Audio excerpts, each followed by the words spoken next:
Hello, my name is Megan Van Dusen, and today we, Group 4, will be discussing MTSS, or Multi-Tiered Systems of Support. Today we hope that you will be exposed to new topics regarding teaching and how to use MTSS in classrooms for students who have disabilities.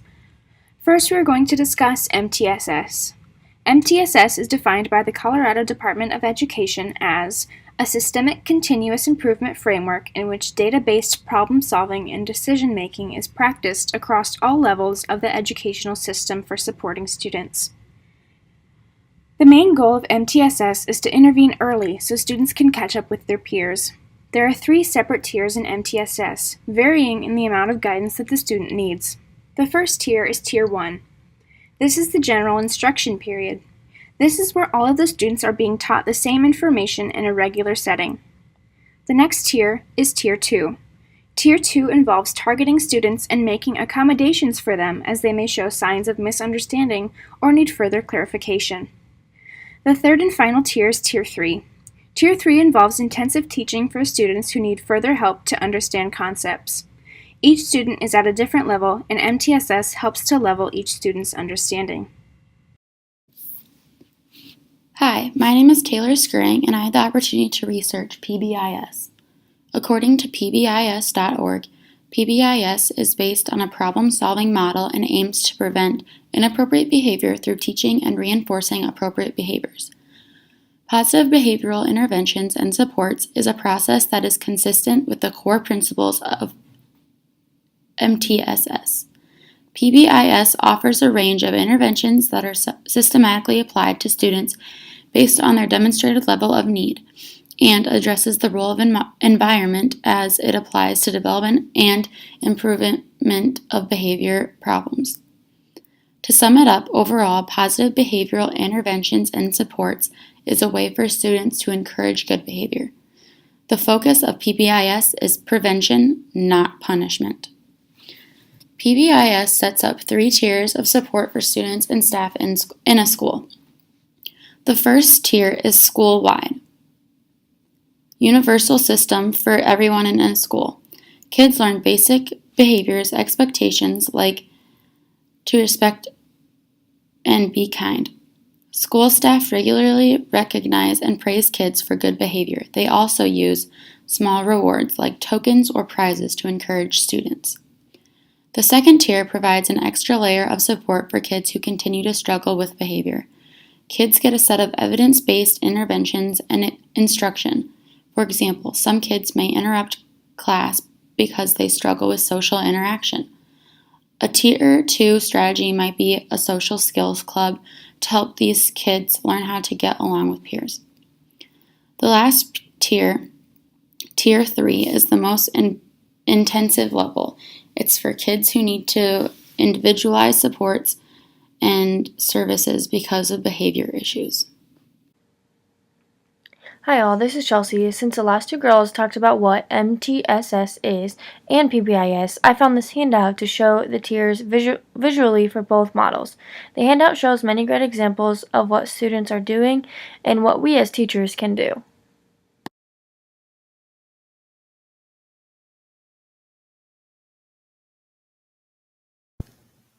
Hey guys, it's Luke Smith.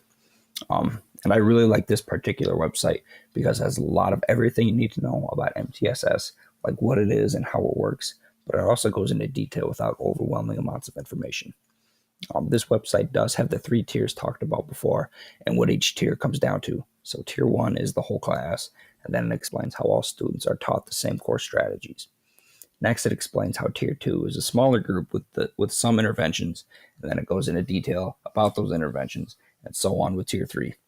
It then goes on to give examples of multi-tiered systems of support, so a response to intervention, or RTI, and positive behavioral interventions and supports, or PBIS. And finally, it ends with key takeaways we should learn about MTSS through this article. So like teachers, specialists, and other school staff work as a team when they assess students and plan MTSS interventions. The progress the students make is monitored frequently to determine if interventions are working. And also students who do not respond to Tier 3 interventions are often referred for special education. I'm Vanessa Van Slyke, and I will be talking about response to intervention. Response to intervention, otherwise known as RTI, was first introduced within the Individuals with Disabilities Act, or IDEA, in 2004. It was used as a method to help identify students with specific learning disabilities. However, later on, school districts were asked not to rely on this for the identification of learning disabilities. RTI is a process educators use in order to help students who may be struggling with a skill or a lesson. All teachers use interventions to help students succeed within their classroom. There are pre-referral interventions that are often delivered in the classroom before a student is referred for formal special education evaluation. It is important to note that RTI is not just for students with special needs or learning disabilities. It can be used with all students within the general education classroom. Any student struggling within the classroom may be introduced to interventions that both target learning and/or behavior. Hello, my name is Riley Worthen. When PBIS is used in the classroom, it is referred to as Classroom PBIS or Positive Classroom Behavior Support. There are three critical features that come together to promote positive outcomes in the classroom with teachers and students. The first one is Classroom PBIS practices, which include preventative and responsive approaches that may be effectively implemented with all students in a classroom and intensified to support small groups or a few individual students. The second part is systems, which refers to the structures and supports districts and school leadership teams provide to enhance teachers' implementation of classroom PBIS practices with fidelity. The final area is data, which is an active, dynamic part of decision-making in the classroom that allows educators to identify patterns of strengths and needs. Those patterns drive decision-making to continue, adopt, or modify classroom PBIS practices and systems. Within PBIS, there are three tiers.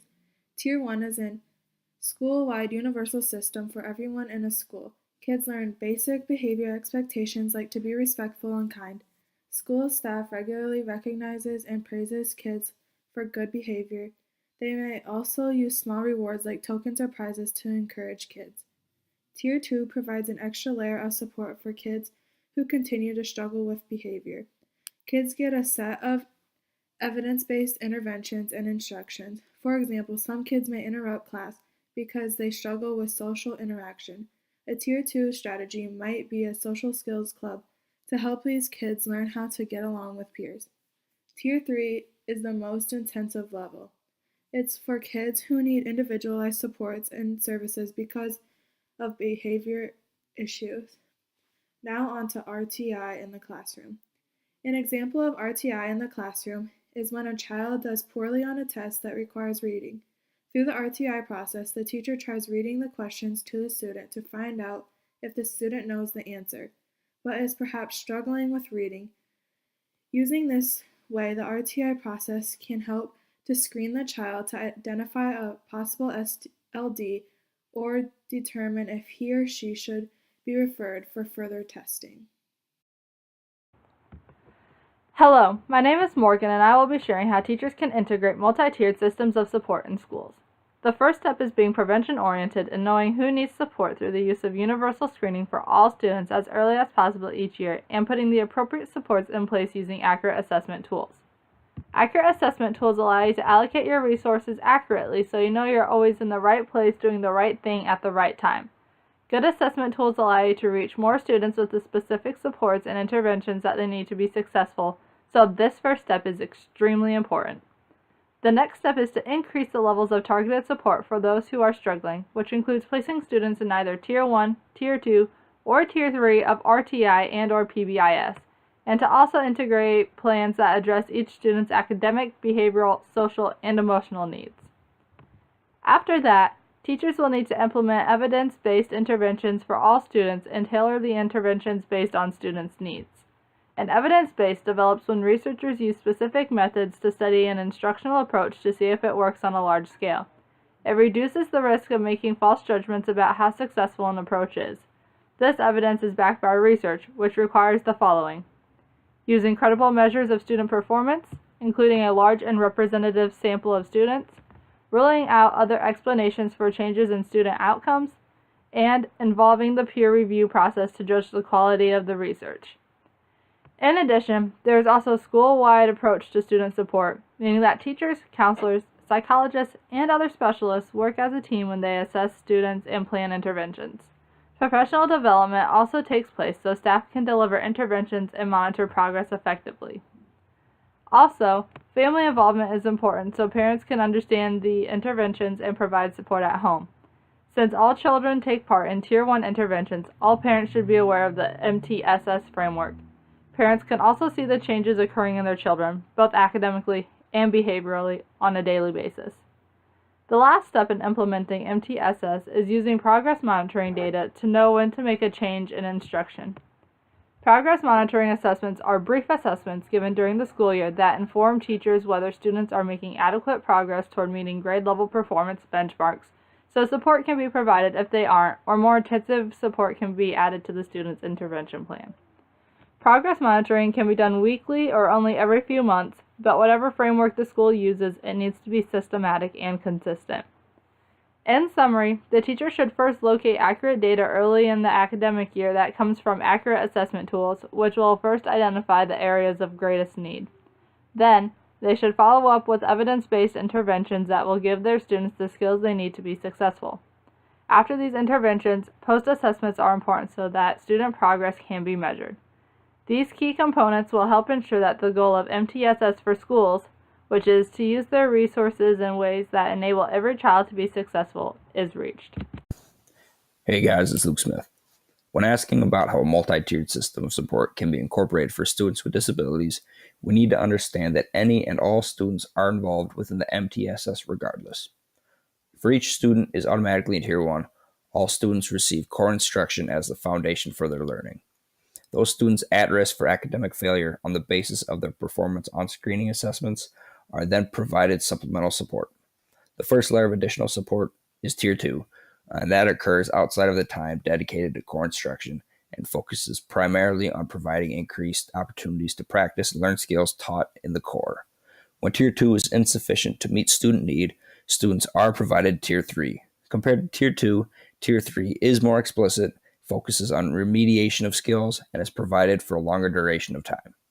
A defining feature of an MTSS framework is a relative increase in intensity among the tiers. For example, more time, attention, and resources are devoted to students at Tier 3 relative to Tier 2 or even Tier 1.